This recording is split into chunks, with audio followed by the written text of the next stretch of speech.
안녕하세요. 마음의 신비 18장 마음이 참이다. 계속하겠습니다.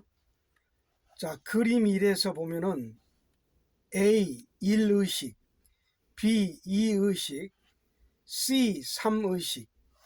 자, 1의식의 하나님은 절대자 샤머니즘이고 2의식의 하나님은 아버지, 나와 아버지가 하나다 예수의 하나님이고 3의식의 하나님은 마음, 숨의 하나님입니다. 우리 인간은 태초에 제1의식에 있는 상상 속에 하나님을 창조하여 절대자로 숭배하기 시작했습니다. 이것이 원시 샤머니즘의 시온입니다. 자연재해와 두려움으로부터 오는 현실적인 공포와 심리적인 공포에 시달리던 인간의 연약한 마음은 무엇인가 자신들의 삶을 보호해 줄 수 있는 절대자가 필요했던 것입니다. 그래서 하나님이라는 가공의 인물을 상상해서 만들어내게 되었습니다. 이것이 구약 성경에 등장하는 최초의 하나님입니다. 특히 모세의 하나님, 홍해를 건너갈 때 바닷물을 수직으로 갈라지게 하여 물벽을 만들게 하였다는 그 하나님, 시나이 산에서 모세에게 십계를 내려주고 그 백성들을 구해 주었다는 하나님은 사실상 존재하지 않는 상상 속의 하나님일 뿐입니다. 제1의식으로 만들어내는 그런 하나님은 우상으로 숭배하던 그 시절에 예수가 탄생됨으로써 문제가 발생하기 시작했습니다. 예수는 A의 하나님이 아니고 정신적으로 한 차원 경지를 올라서야 하는 하나님, 제-B의식을 가르쳤습니다. 이것이 당시 사람들에게는 샤머니즘에서 비롯된 하나님을 사람과 근접시키는 것으로 비춰지게 되었습니다. 따라서 그들은 하나님의 신분이 땅에 떨어진 것이나 다름없는 것이라고 인식하기에 이르렀습니다. 그들이 생각하기에 예수도 그들과 다름없는 사람인데 그 예수가 아버지와 나는 하나라고 하므로 하나님을 한 차원 끌어내린 것으로 생각하게 된 것입니다. 그리고 한편으로는 예수가 특별한 사람인 양 생각되어지기도 했습니다. 나와 아버지는 하나라고 하니 예수가 높은 사람으로 보여지게 된 것입니다. 그래서 독생자라는 칭호를 받고 인간과는 별개인 하나님의 직계 아들이라는 신분의 상승이 일어났습니다. 원래 예수의 입장에서는 높이 떠받들어진 하나님을 인간의 마음 차원으로 끌어내린 것이지만 말이죠. 예수가 가르친 하나의 사실이 두 가지로 엇갈리게 해석되어지면서 사람들의 마음이 복잡하게 되었습니다. 어찌됐든 예수는 비에 있는 하나님을 가르치다가 가톨릭에 의해 처형당하게 된 것입니다. 당시의 종교는 가톨릭 하나뿐이었습니다. 여기서 가톨릭이 아니고 유대교라고 해야 됩니다. 자, 오늘날의 교회가 생겨난 지 불과 100년 남짓합니다. 마르틴 루터의 종교개혁으로부터 시작된 개신교의 역사가 시작되기 이전에 종교라고 해봐야 가톨릭 성당밖에 없었습니다.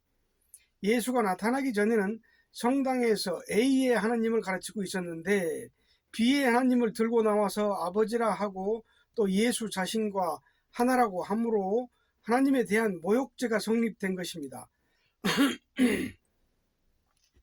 또 한편으로는 신격화가 되어 있는 하나님을 아버지라고 하여 인간과 매우 가깝게 표현하므로 하나님의 실상을 전혀 모르고 있던 그들의 입장에서 볼 때 그 위대한 하나님을 사람의 신분과 매우 가깝게 여기는 예수의 존재가 특별한 인간인가 보다 싶은 생각에서 자신들과는 비교될 수 없는 존재라고 생각하기에 이르렀습니다. 지금까지 그 당시 높은 신분으로 모셔진 예수의 가르침을 다룬 기독교가 전해 내려오고 있는 것입니다. 그러나 여기서 다시 시까지 비약을 해야만 하나님의 완전한 실상이 밝혀집니다. 이러한 연유에 의해서 인류가 개척해낸 기독교 의식의 최고 수준이 비의 경지를 넘어서지 못하고 있습니다. 비를 가르치기 시작하던 예수를 성급하게 처형했기 때문에 그 이상의 가르침이 전해지지 못한 것입니다. 여기에서 마음이 참이다라는 마음이 하나님, 즉 아버지 비다라고 하는 수준입니다. 비는 마음 숨의 차원입니다. 예수가 처형된 동기는 단순히 거짓을 말했다기보다도 하나님을 감히 아버지라고 불렀기 때문입니다. 하나님을 감히 아버지라고 부른다는 것은 당시로서는 상상하지도 못할 엄청난 신성 모독죄였습니다. 그 어마어마한 신을 어떻게 그렇게 대범하게 불렀으니 예수를 그냥 놔둘 수가 없었던 것입니다. 그 후에 개신교라든가 영지주의자, 즉 가톨릭의 개혁파, 소장파 들은 이 가르침을 어느 정도 이해했다고 하지만 그들 역시 예수를 비해 놓고 해석했습니다. 이것을 볼 때 당시 예수의 말뜻을 이해했다고 하는 영지주의자들 역시 그 말의 참뜻을 확실하게 이해하고 있지는 못했으리라고 봅니다.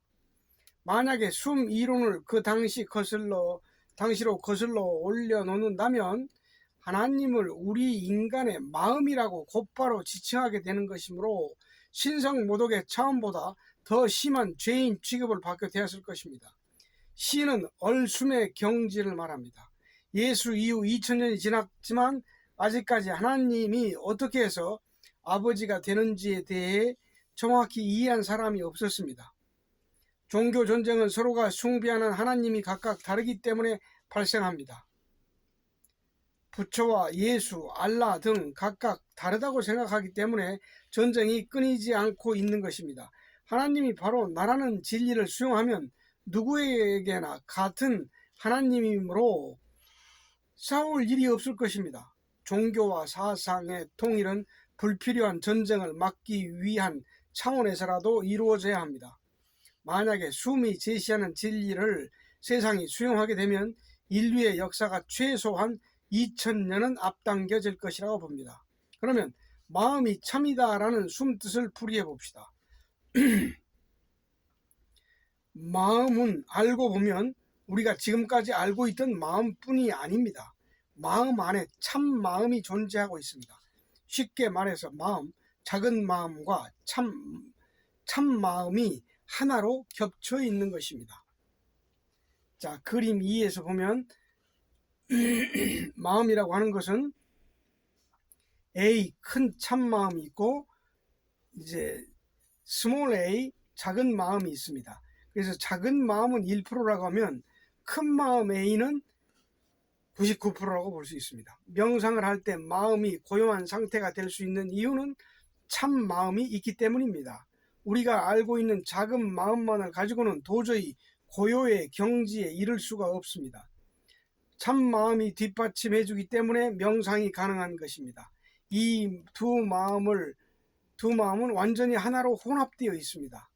100분위로 따져본다면 참 마음이 99% 이상이고 작은 마음이 그 나머지 1% 미만을 차지하고 있다고 볼 수 있습니다.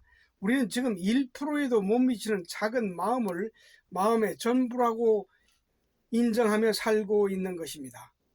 여기서 말하는 마음이 참이다에서의 마음은 참마음을 지칭합니다. 참마음을 우리의 마음으로 해야지 작은 마음을 우리의 마음으로 해서는 안 된다는 얘기입니다. 확실하게 해야 될 것은 참마음과 참과의 차이가 무엇이냐는 것입니다. 그림 3을 참고해 보면 자, 그림 3에서 A는 자아의식이고 B는 마음이고 C가 참이고 참이 바로 C 다시 마음으로 하나가 되는 거죠. 자, 참과 마음과 육체를 단계적으로 올라가 보아도 참은 참일 뿐 마음과 하나가 되지 못합니다. 안김을 할 때 참의 품에 안겨 있다는 생각을 통해서 몸과 마음을 끌어안고 있는 그것이 참이라고 인정하기는 했지만 아직까지는 그 참을 마음이라고 할 수 있는 수준이 못 된다는 얘기입니다. 참은 단지 참일 뿐인데 어떻게 해서 참이 마음이 될 수 있다는 것인가요? 수음에서 가장 중요한 관건이 참 마음을 이해하고 인정하는 것입니다. 이 점을 분명히 이해해야만 마음숨이 가능해집니다. 우주가 나인 줄 아는 의식이 우주의식이며 우주가 나인 마음이 우주심입니다. 내 마음이 우주가 되어야 하고 우주가 내가 되어야 합니다. 마음과 우주는 별개가 아닌 하나라는 것이 우주의식입니다. 이 우주의식이 바로 사품에서 말하는 참마음입니다. 우주의식, 우주심, 참마음. 따라서 참은 참일 뿐 마음이 아니므로 참을 직접 우주의식이라고 하는 것은 잘못된 생각입니다. 참 자체는 우주의식도 우주심도 아닙니다. 이 문제를 풀기 위한 중요한 열쇠는 참이라고 하는 것을 내 마음과 동일시한다는 점입니다. 동일시하여 참을 내 마음으로 할 수 있을 때 마음 B가 C-로 올라가게 됩니다. 마음이 참을 나로 받아들인 그 마음의 의식이 높아져서 참 마음이 될 수가 있습니다. 이렇게 마음을 통해서 참을 마음의 부분으로 받아들이는 것이 숨의 가장 중요한 핵심입니다. 마음을 통해서 참을 인정하고 받아들이지 않는다면 참은 영원한 참이고 마음은 마음일 뿐 합의를 이룰 수가 없습니다. 이렇게 참을 나로 내 마음으로 한다는 것이 참 마음이 되는 비결입니다. 참을 내 마음으로 하지 않고 참을 참으로 그냥 놔둔다면 인간의 마음과 참은 영원히 만날 수가 없습니다. 참에 대한 정보, 즉 실체를 모르는 우리로서는 우선 안김을 통해서 참의 존재성, 즉 함께하고 있다는 친화력을 우선 경험해야 할 필요가 있기에 몸숨이라는 과정을 거쳐 올라오는 것입니다. 참을 인정하고 몸과 마음을 내어 맡겨 그 실체를 체험하는 과정인 안김은 안고 있는 참과 안겨 있는 나라는 대상성을 벗어나지 못합니다. 그러나 안김을 통해서 전혀 생소하던 참과 매우 가까워질 수 있게 됩니다. 몸숨을 마치고 마음숨에 오게 되면 참의 품에 안겨 있는 형상이 사라져버리고 상황이 완전히 바뀌어집니다. 마음숨에서는 참 마음이 주체, 나가 되므로 참나가 결국 나가 됩니다. 일례를 들어 나와 참의 관계를 정리해 봅시다. 여기에 참이라는 나무가 있다고 합시다. 참이라는 나무가 뿌리를 내리고 줄기를 뻗어서 잎이 무성해졌다고 칩시다. 우리의 참 마음은 이 참나무와 같습니다. 지금까지 우리가 느끼고 있던 작은 마음은 잎에 불과한 것입니다. 잎이 존재하고 있는 배경에는 참이라고 하는 나무가 있습니다. 잎이 매달려 있는 곳은 참나무입니다. 바꿔 말해서 내가 참이 매달고 있는 것입니다. 단지 다른 것은 보통 나무의 이파리들은 지능지수가 낮아서 자기가 자기인 줄 모르는 상태로 매달려 있지만 사람이라는 잎은 지능지수가 높아서 내가 매달려 있네 라고 자가 있는 나로 매달려 있는 것입니다.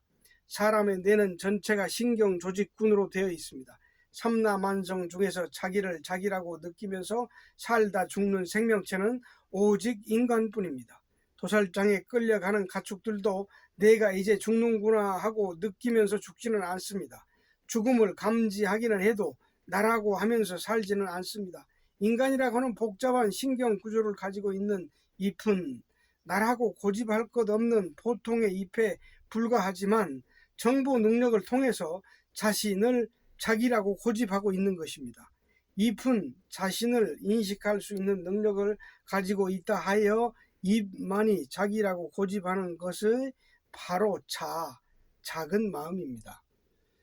자아는 낙엽이 되어 떨어질 때 내가 떨어지네 라고 생각합니다.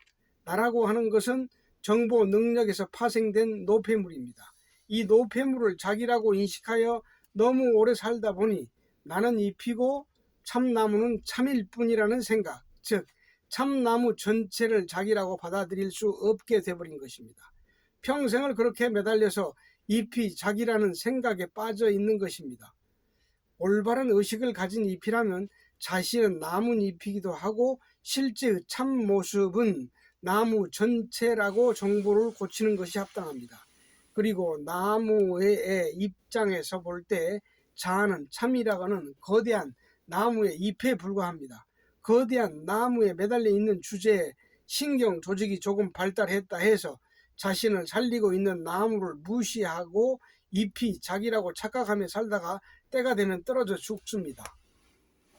우주를 존재케 하고 삼라만상을 계획하며 보이지 않는 모든 것을 통합 조정하는 생명의 실상을 종교에서는 하나님이라고 부르며 숨에서는 참이라고 합니다.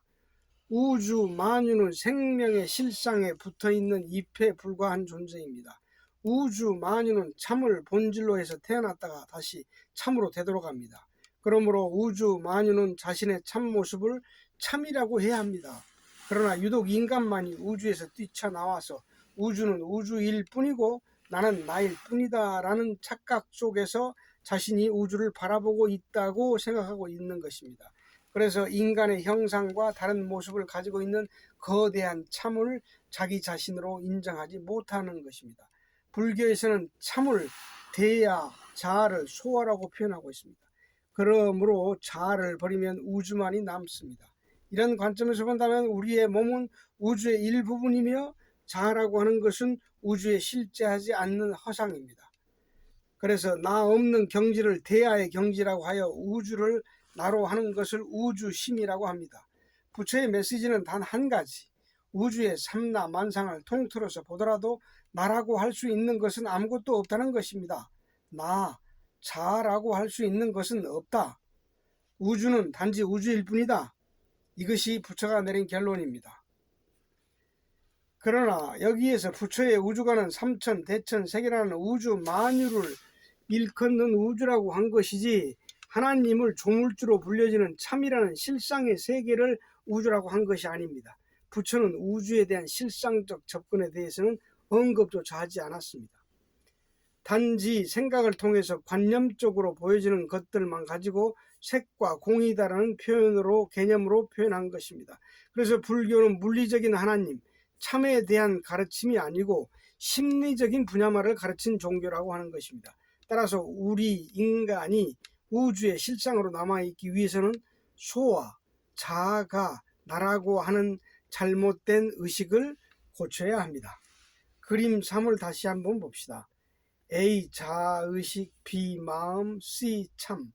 사람이 처음에 몸을 가지고 태어나서 나, 자아라고 고집하는 것이 A. 육체 단계입니다. 그 다음에 견성을 통해서 날아가는 것이 사라지고 우주가 나라는 것을 깨닫는 단계가 B.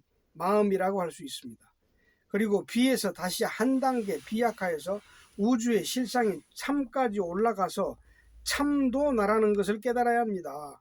우리가 참에 대해서 이렇게 모르는 이유는 물질은 눈으로 볼 수 있지만 참은 볼 수도 만질 수도 없기 때문입니다. 그래서 그 존재하는 사실조차 모르고 살고 있는 것입니다. 우주의 엄연히 맥동하고 있는 이 참이라는 진동장이 조만간 과학적인 능력으로 규명될 것입니다. 참이라는 우주를 나무에 비교한다면 인류는 그 나무에 매달려 있는 잎이라고 할 수 있습니다. 그러므로 잎들은 자신들의 진정한 참모습이 나무였다는 사실을 인정하고 살아가야 합니다. 우주, 참이 나다가 진정한 나이다 에서 나라는 인칭 대명사는 자아가 사라져버린 나 없는 나를 뜻합니다. 현상을 지칭하기 위해서 도입한 단어에 불과한 것입니다. 나라는 인칭 대명사를 인용해야 하는 이유는 너와 나라는 분리를 초월한 전체의 나가 되어야 하기 때문입니다. 나라고 하는 실상적 존재에 대한 총칭어를 쓰는 이유는 한 나무에 매달려 있는 모든 나뭇잎들은 참이라는 거대한 하나의 생명군을 이루고 있는 단일 생명체, 즉 인류는 하나의 생명체이기 때문입니다.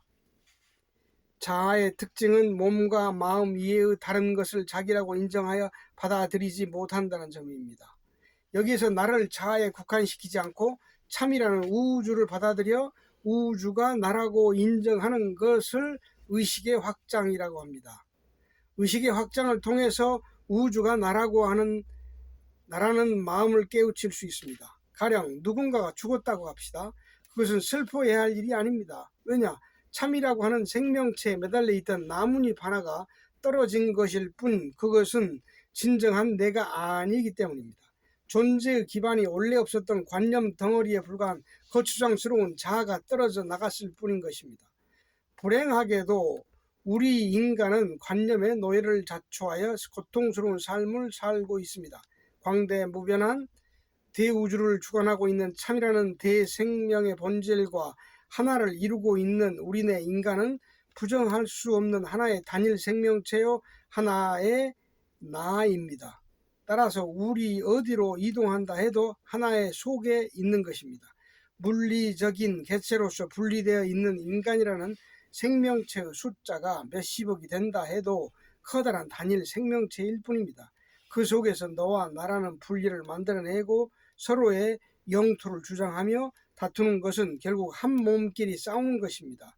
세계 열강들이 전쟁을 일으키듯 우리처럼 남북한이 서로 대치하고 있던 우리는 참이라는 하나의 몸입니다. 결국 자신의 살을 파먹고 사는 개와 다를 바가 없는 무모한 다툼으로 우리 인류와 지구가 몸살을 앓고 있습니다.